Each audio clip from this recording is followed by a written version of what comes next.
But just right now, as a prophetic gesture, somebody at least do something with your hands that puts you in a receiving position. Come on. And say, God, give me wisdom. God, give me wisdom. Yeah, I'm praying for some things, Yeah. but I need you to release wisdom to me so that I know the part I'm supposed to play and so that I play that part the right way. And if you're going to rebuild some stuff in my life, you don't want to just engage in reconstruction, right, so there can be deconstruction again.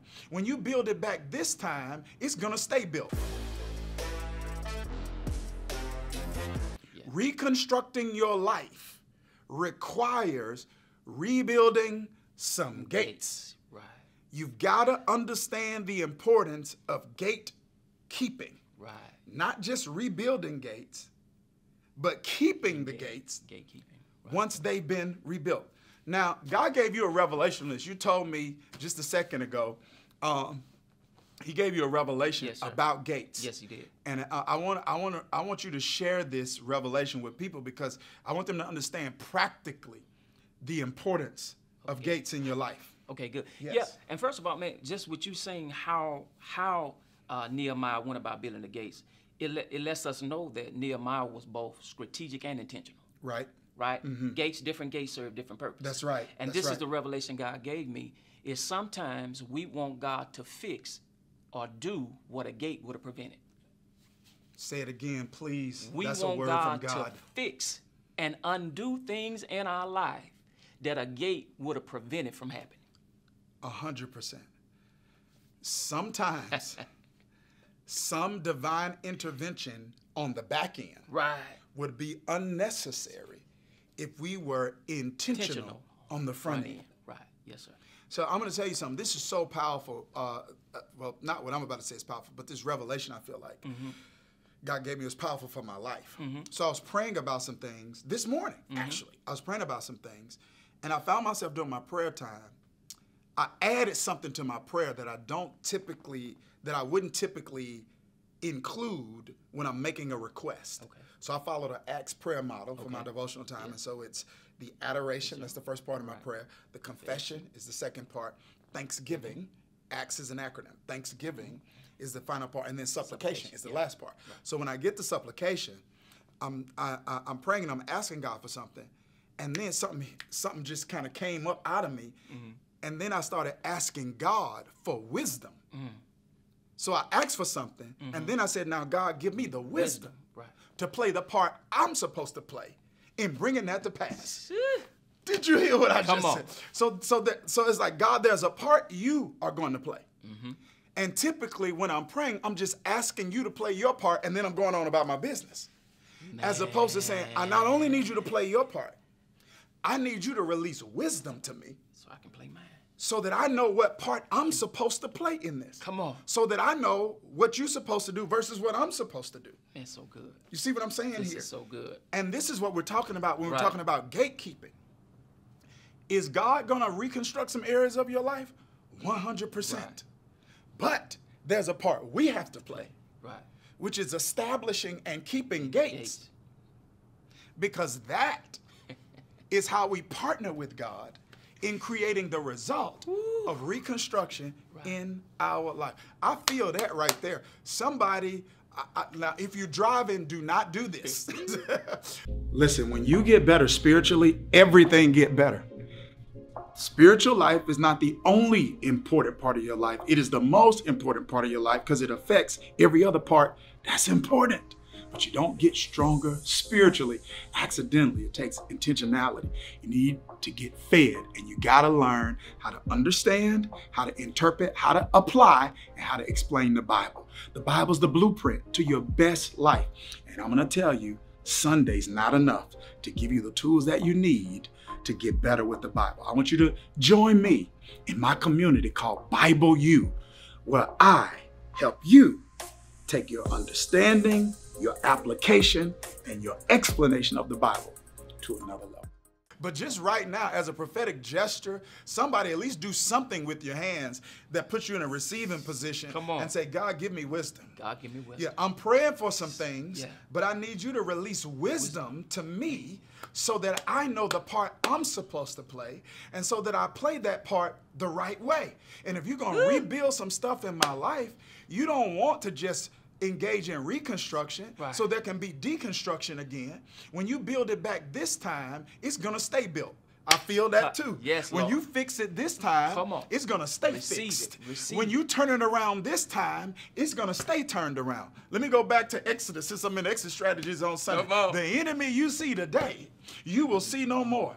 You get to a point where God says, I'm going to deal with that problem. Come on. Finally. Yes. I'm going to put a period after that problem. Finally. It doesn't mean you won't have any more problems, Right. but it means you won't deal with that Pharaoh again. Come on. I'm going to drown that Good. Pharaoh. My So you may have God. some new problems, but that Pharaoh that's been tormenting you and depressing you for all of these years, I'm getting ready to drown that one. Man, come on.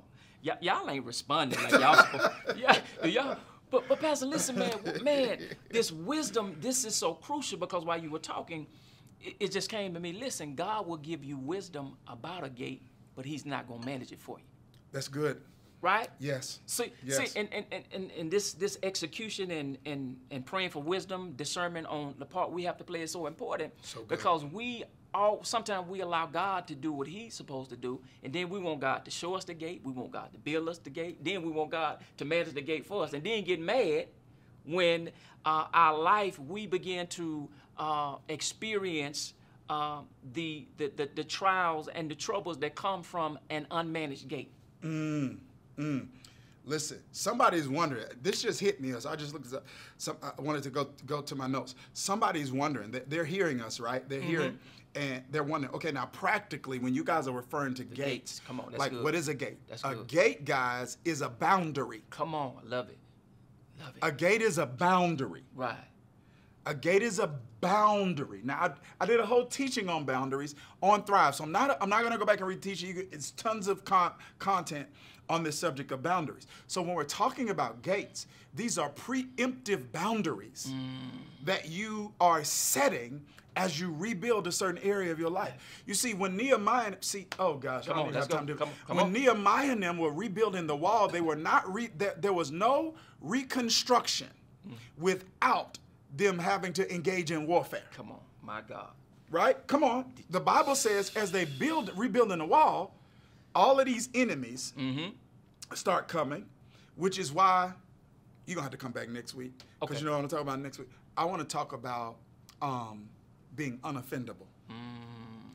Because the devil will use offense as a distraction to get you off your fence. Get you off your fence. Right.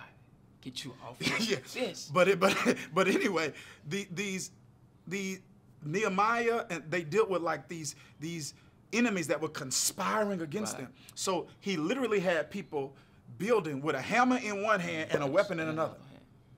Because the enemy's not going to let you reconstruct anything without warfare. Right.